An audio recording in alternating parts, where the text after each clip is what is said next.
Assalamualaikum warahmatullahi wabarakatuh. Ila hadratin Nabi Muhammad sallallahu alaihi wasallam wa ala alihi washabihi kiram wa ila hadratin masyayikhina wa muallimina wa asatizina fi ma'hadil Islami Nur wa hibbi barakatuh, khususan ila hadrat syekhi al-alam al-alam al-abdillah Haji Muhammad Rashid bin Haji Ahmad Nuri wa antasahi jasadahum bi tawil amalahum wa yuwassi' arzakahum bi sirri nabi wa alihi wa bi sirri al-Fatihah. A'udzu billahi minasyaitonir rajim. Bismillahirrahmanirrahim.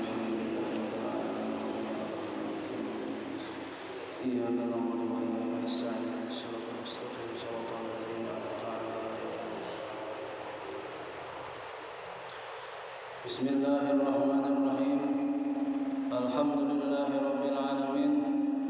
Wassalatu wassalamu ala asyrafil anbiya'i wal mursalin sayyidina wa maulana Muhammadin wa ala alihi wa sahbihi ajma'in. Amma ba'd. A'udzu billahi minasy syaithanir rajim. Subhanaka la 'ilma lana illa ma 'allamtana innaka antal 'alimul hakim. Wa la hawla wa la quwwata illa billahil 'azim. Rabbi shrah li sadri wa yassir li amri wahlul 'uqdatam min lisani yafqahu qawli. Puji dan syukur kita haturkan kehadirat Allah Subhanahu wa taala atas segala nikmat dan karunia yang Allah berikan kepada kita, sehingga kita dapat kembali melaksanakan kewajiban setiap minggu kita, yaitu salat Jumat berjamaah, dan sekaligus memperdengari ilmu agama. Kemudian salawat dan salam terbawa pula kita haturkan kepada junjungan kita Nabi besar Muhammad sallallahu alaihi wasallam dan kepada keluarga, para sahabat, zuriat dan pengikut beliau sampai hari akhir nanti.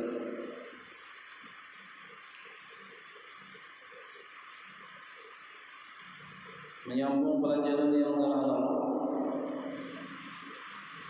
lalu kita membicarakan tentang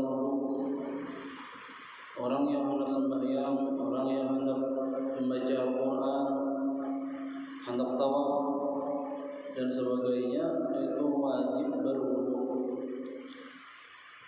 Amun ada banyu, tapi amunnya kada isi banyu, kemarau misalnya, maka gantiannya tayamum. Sama halnya mandi. Mandi ini adalah untuk menghilangkan hadas besar kita. Orang yang berhadas besar pada sembahyang, pada ngaji, maka kayak apa caranya supaya ampuh berhadas besar? Yaitu dengan mandi. Mandi kita tiap hari mandi. Apakah itu yang dimaksud dengan mandi di sini? Lain. Yang dimaksud mandi di dalam kitab fikih itu adalah mandi wajib. Mandi menghilangkan hadas besar.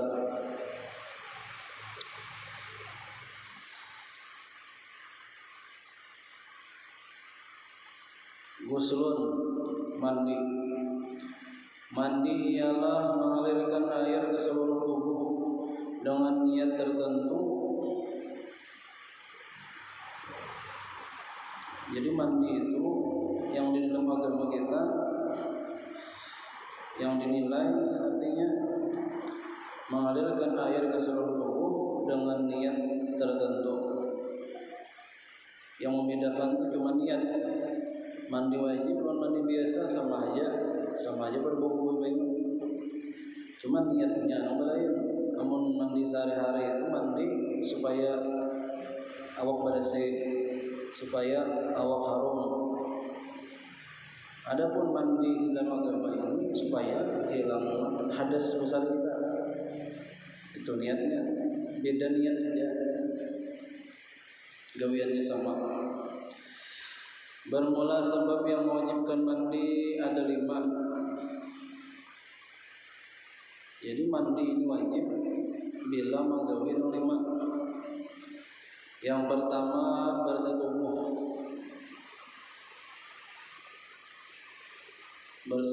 Bahasa kitab. Bahasa benua cara umum kan disambat di masjid tidak boleh. Kalau bahasa Inggris making love namanya ML. Kalau bahasa kampung disambat di masjid cara umum. Sekalipun tidak keluar mani. Jadi bersetubuhnya meskipun 1 mat, maka wajib mandi meskipun ada keluar mani. Yang kedua, keluar mani dengan sebab bermimpi atau lain-lain.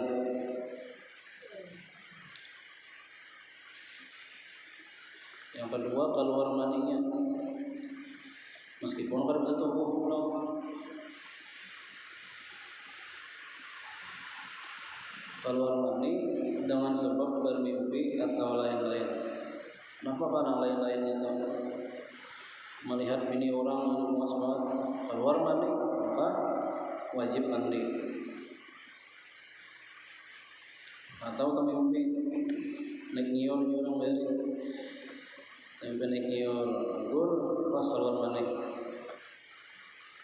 maka wajib mandi.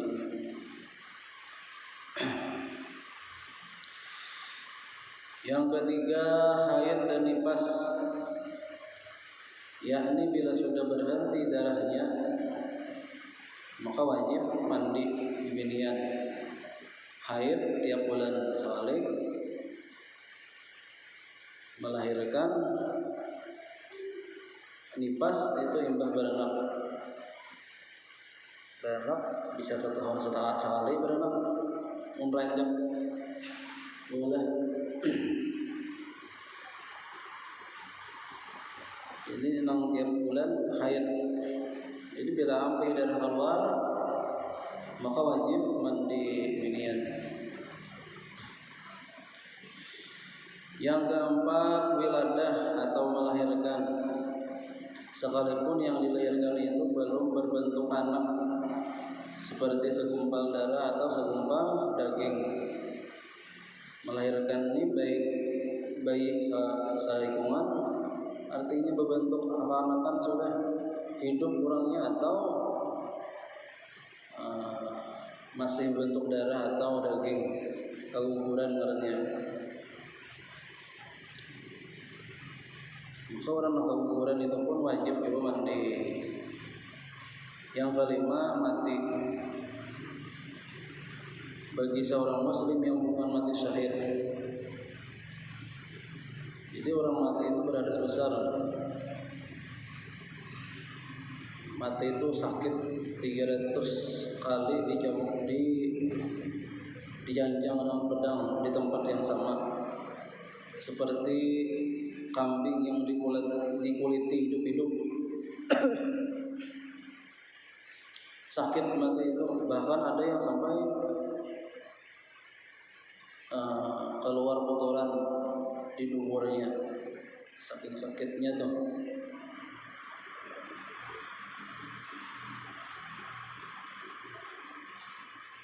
Cuma kada hawa kepada bersakit nongate ini. Seandainya hawa bakuriak sing nyaringan kuriakannya itu, saking sakitnya mati itu. Jadi mati itu menimbulkan hadas besar.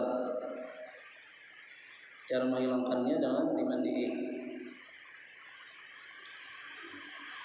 Kecuali mati syahid. Nah, mati syahid, mati dalam berperang di jalan Allah Ta'ala, maka kada dimandi, kada di kafani, kada disembahyangkan, langsung dikubur.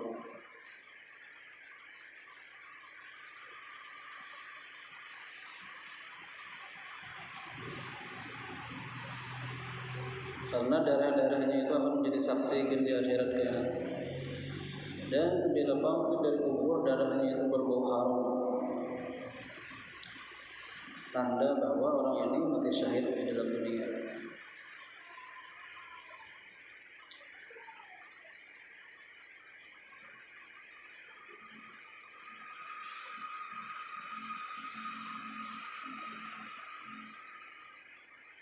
Orang yang mati syahid tadi itu kada dimandihi, kada dikepani,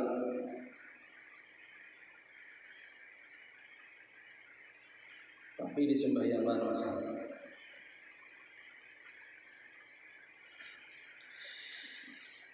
Habis. Jadi yang 5 tadi mewajibkan mandi. Bila tagawi 1 atau 2 bersetubuh, betul kalau mandi maka enggak tergabung 2 namanya. Maka wajib mandi. Mandi wajib. Rukun-rukun mandi ada 2. Mudah aja, 2 penting aja rukunnya. Yang pertama niat mandi. Meletakkan niat itu pada waktu mula-mula membasuh satu suku dari anggota badan. Jadi bila mulai mana kita hendak menyiram awak, mulai situ berniat. Mulai kepala, maka mulai kepala berniat. Mulai betis misalnya suku al-quraum,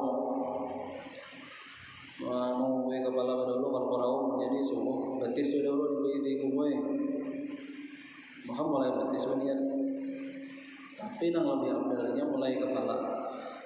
Kepala atau basuh 3 kali, simbur, siram 3 kali. Sambil berniat, niatnya seperti saya pun menanggalkan hadas besar dari seluruh tubuh fardu karena Allah Ta'ala.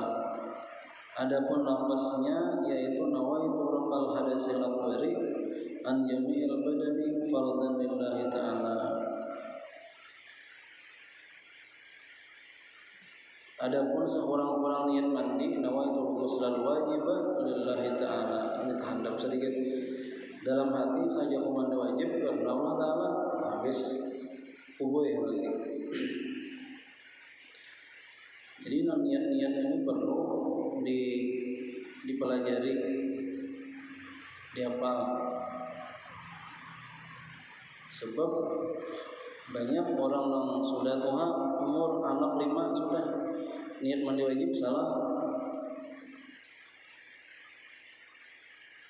Nawaitu shauma wadin dibacanya. Niat puasa dibaca, anak mandi wajib. Jadi perlu belajar. Anak kawin itu perlu belajar kayak apa tata cara ibadah orang yang sudah kawin ini.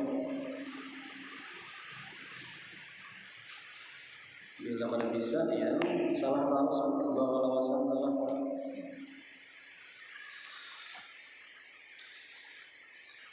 Kemudian yang kedua, menyampaikan air ke seluruh tubuh dan rambut serta celah-celah lubang anggota.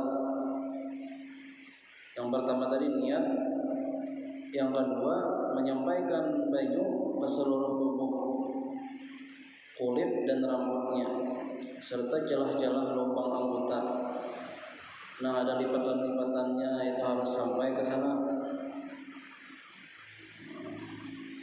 Kuku berdaki di bawah kuku berdaki harus sampai bawah kuku situ, kuiti dagingnya dulu.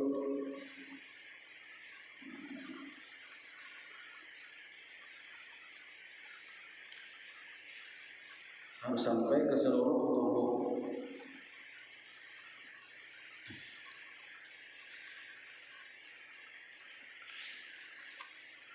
Perhatian, kalau ada di anggota badan najis ini ya. Najis ainiyah semalam ialah najis yang kelihatan bandanya. Najis ainiyah namanya.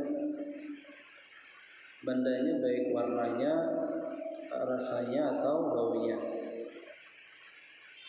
Yang tidak hilang dengan sekali basuh Sekali siram, sekali basuh pada hilang, maka wajib menghilangkannya terlebih dahulu. Bila kada hilang lawan banyu wara pakai sabun. Adapun syarat-syarat mandi dan makruh-makruhnya sama saja dengan syarat-syarat wudu. Demikian juga makruh-makruhnya.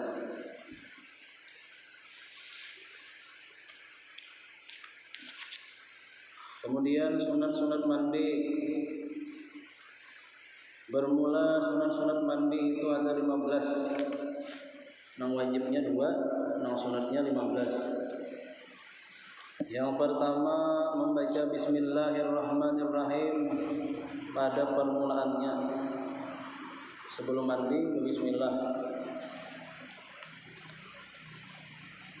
Karena Nabi kullu amrin la yubda'u bi bismillah fa huwa aqta. Setiap perkara yang dianggap penting oleh agama pada dimulai dengan bismillah, maka sedikit berkahnya.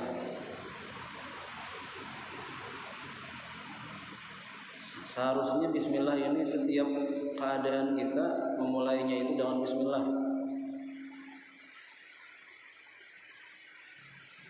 Hendak makan bismillah, hendak minum bismillah, hendak mengangkat barang bismillah. Seberitaan pakai bismillah. Tapi jangan yang haram bismillah. Minum khamar bismillahirrahmanirrahim, mabuk.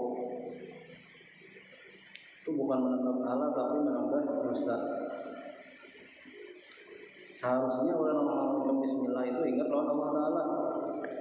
Ada jadi buat dosa.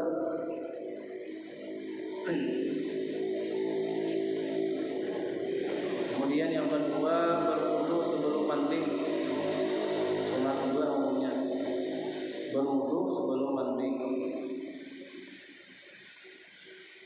Yang ketiga, berumur-umur dan memasukkan air ke hidung. Yang keempat, menggosok badan.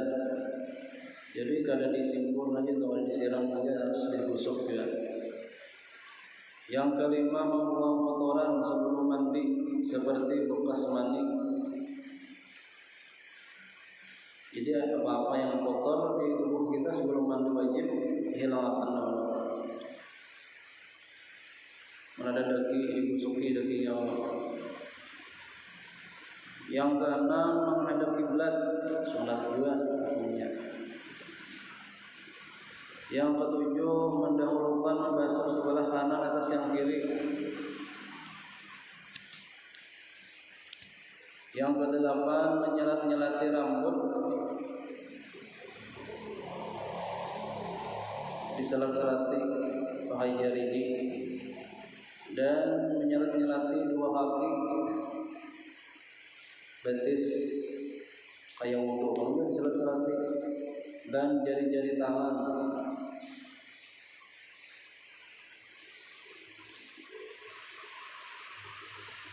Yang kesembilan, di tempat yang tertutup. Sunatnya di tempat yang tertutup. Bila kada ada, semuanya namanya gimana orang mandi. Tapi nang sunatnya di tempat yang tertutup, supaya aurat itu kada kelihatan orang. Lentohon, mencohong, kada kelihatan orang itu.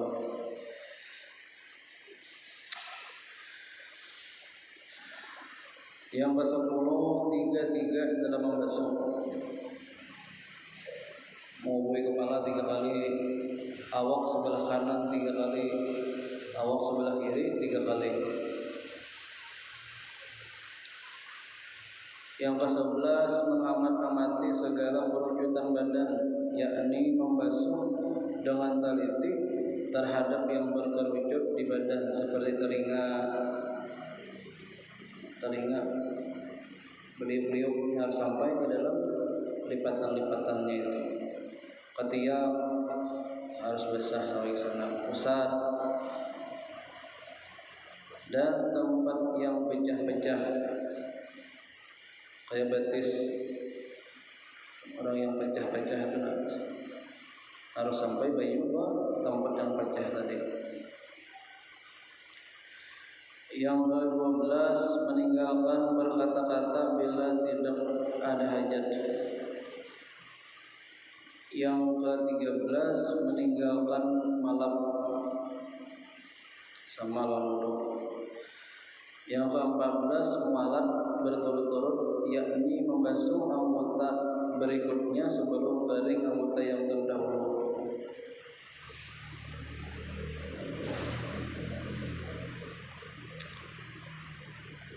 Yang ke-15 membaca doa seperti doa yang dibaca setelah selesai berwudu. Asyhadu an la ilaha illallah wa asyhadu anna Muhammadar Rasulullah. Allahumma ij'alni minat tawwabin wa ij'alni minal mutatahhirin wa ij'alni min ibadikas shalihin. Sama doanya lawan doa sudah berwudu. Tadi membahas tentang mandi na wajib. Mau kada mau kita harus menggawe bila tagawe yang 5 perkara tadi. Kemudian kita masuk membicara tentang mandi sunat. Mandi sunat bila kita gawe dapat pahala sunat.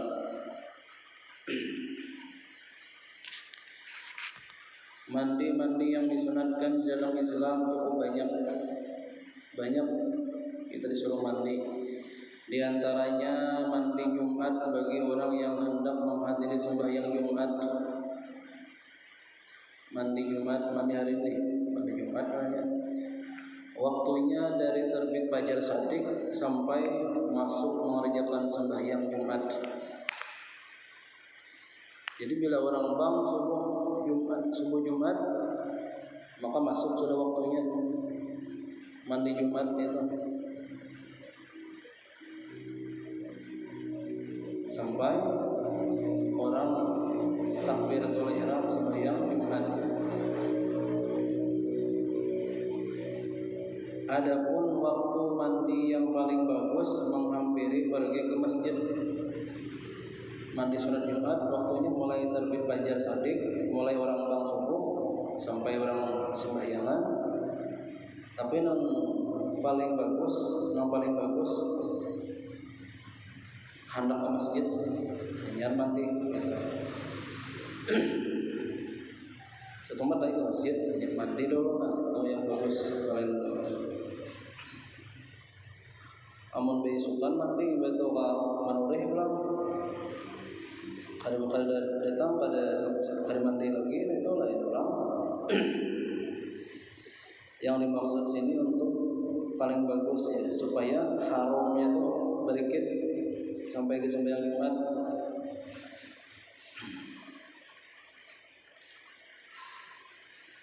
Lafaz niatnya nawaitul ghusla yaumal jumu'ati sunnatan lillahi ta'ala.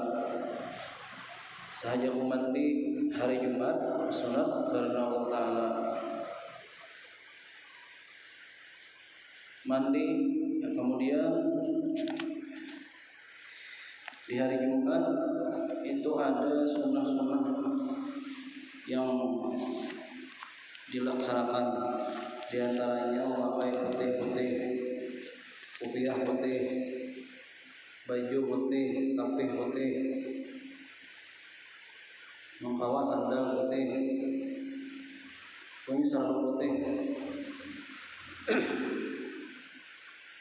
Sunat hari Jumat.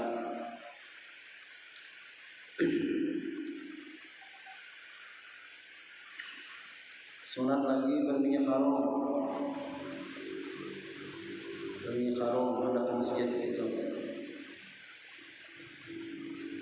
Dan sunat ke masjid itu lapas. Sunat lapas masjid. Yang paling bagus lagi mulai sembahyang subuh sampai petang hari, sampai zuhur, sampai jumlah Jumat. Baru dia masjid etikaf. Itu pahalanya benar seperti orang yang berkorban seekor unta. Semakin parah lawan waktu Jumat, maka semakin halus pahala yang kita dapat.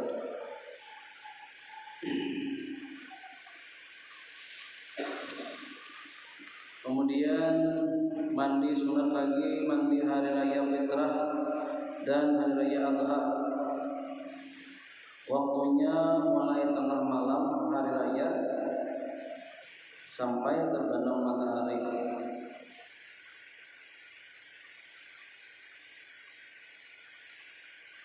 Mulai tengah malam hari raya, tengah malam takbiran sampai terbenam matahari maghrib. Dan waktu yang paling bagus sesudah terbit fajar shadiq hingga sembilan pas orang azan subuh atau hingga sembilan subuh. Lafaz niatnya nawaitul husna li'idul fitri sunnatan lillahi ta'ala. Dalam hati saya mandi hari raya fitrah sunat karena Allah Ta'ala. Lafaz niat mandi hari raya adha nawaitul husna li'idul adha sunnatan lillahi ta'ala. Di dalam hati saya mandi hari raya adha sunat karena Allah Ta'ala. Yang ketiga, mandi ketika hendak melaksanakan salat istisqa, salat minta hujan, kemarau, awas, karingan, banyu kari, sumur kari, sungai kari. Maka sunat kita pas hendak sembahyangnya mandi.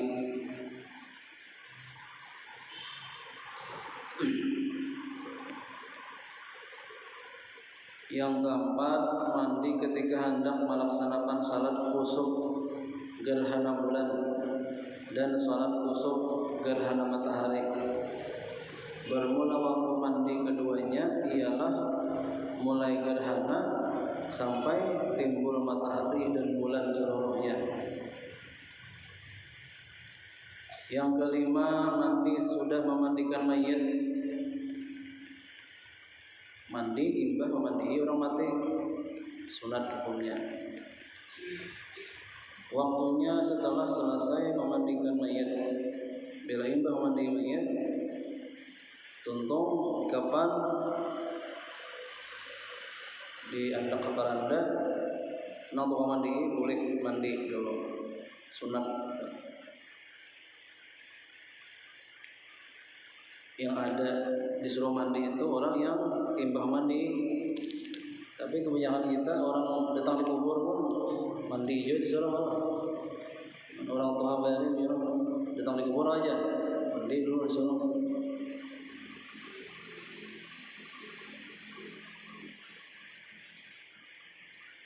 Tapi yang ada di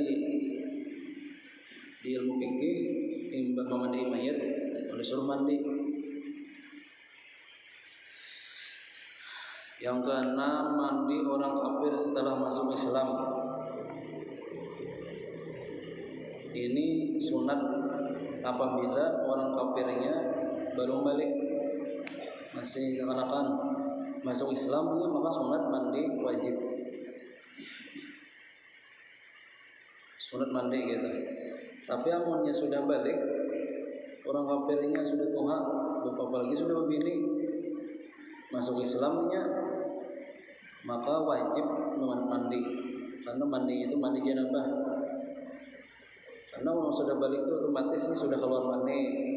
Apalagi orang sudah berbini. Nah, untuk menghilangkan hadas besarnya maka wajib mandi. Mandi setelah masuk Islam tadi. Yang ketujuh, mandi ketika hendak berihram haji atau ihram umrah.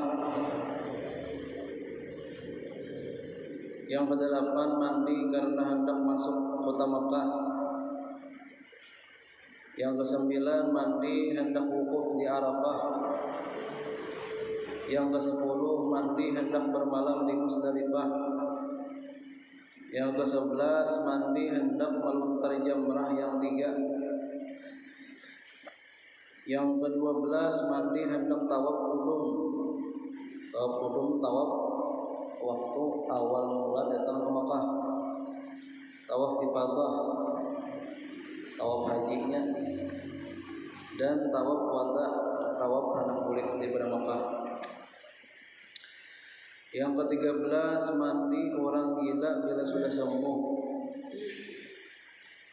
Karena orang gila macam-macam gawinya. Datang gila itu bila ampih, bila waras disuruh mandi, sunat hukumnya.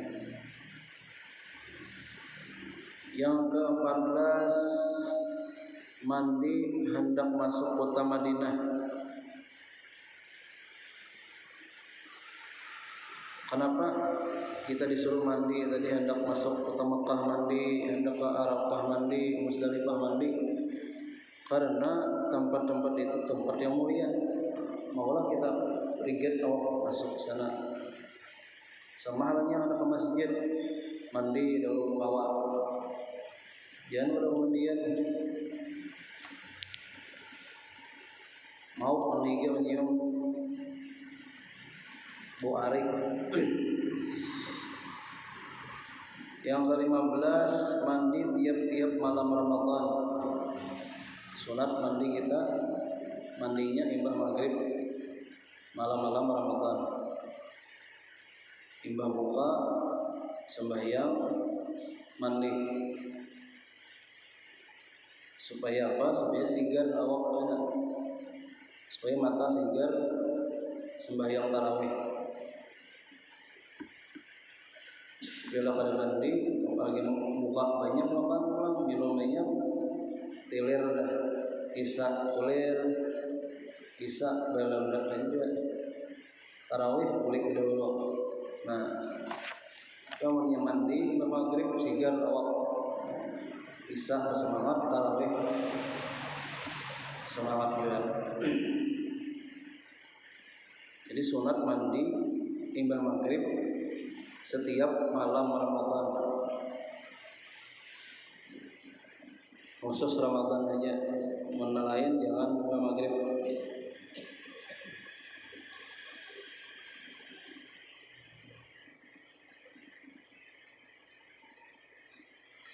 Kemudian yang ke-16, mandi hendak pergi ke tempat perkumpulan orang-orang banyak. Bila hendak ke orang banyak, misalnya ada acara apa sebelum sholat kita disuruh mandi ya. Sunat hukumnya supaya bau-bau orang nyaman itu hilang daripada tubuh kita. Sebab orang bau badannya, maka akalnya berkurang. Dan sebaliknya orang mengharum itu zada aqluhu, bertambah akalnya.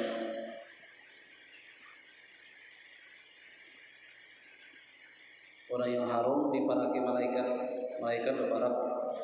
Tapi amun pada sing mandian itu malaikat menjauh. Nang barak siapa? Setan nang barak. Banyak lagi contohnya sembahyang mandi sunat tadi. Yang disebutkan di dalam kitab sini hanya 16.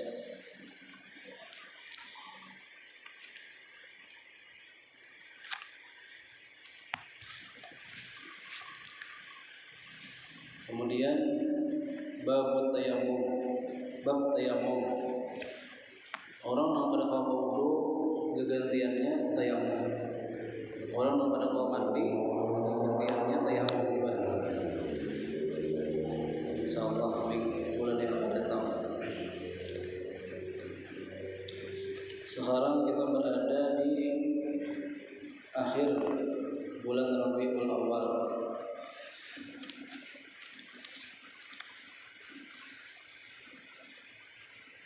Yang mana bulan kelahiran baginda sallallahu alaihi wasallam. Di dalam bulan Rabiul Awal, hampir tiap kampung, hampir tiap rumah, hampir tiap masjid melaksanakan perayaan Maulid Nabi besar Muhammad sallallahu alaihi wasallam. Bersalawat, bergembira ria dengan kelahiran baginda Nabi. Tapi setelah bulan Rabiul Awal itu banyak yang lupa lawan Nabi ulang. Habis bulan Rabiul Awal Banyak orang pada ingat lagi bersalawat jarang. Bersalawat mungkin dalam sembahyang aja cuma salawat. Seharusnya kita sebagai umat Nabi Muhammad SAW bersalawat kepada Nabi itu sepanjang tahun,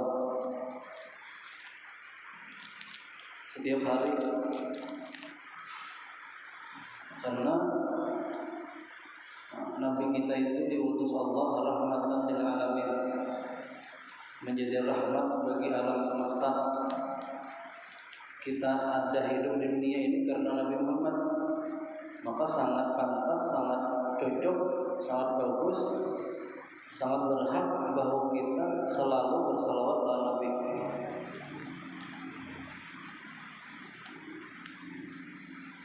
Karena orang yang banyak bersalawat itu di akhirat nanti akan parah kepada Nabi.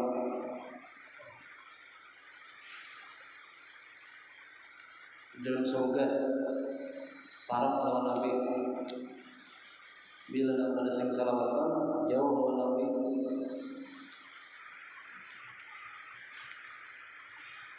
Oleh karena itu semangat kita dalam bersalawat jangan sampai hilang setelah bulan Maulid. Bulan Maulid sebulan dalam setahun, sekali dalam setahun.